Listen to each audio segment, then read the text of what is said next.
Hi guys, today video వచ్చేసి కేరళలో famous అయిన టెంపుల్స్. అందులో ఒకటి ఈ శబరిమల అయ్యప్ప టెంపుల్.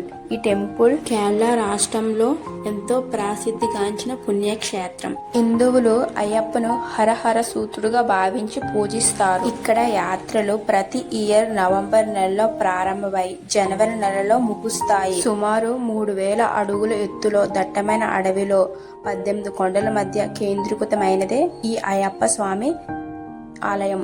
క్షీరసాగర మథనం అనంతరం దేవతలకు రాక్షసులకు అమృతం పంచేందుకు మహావిష్ణువే మోహినిగా అవతారాన్ని ధరించి కార్యాన్ని నిర్వహిస్తాడు.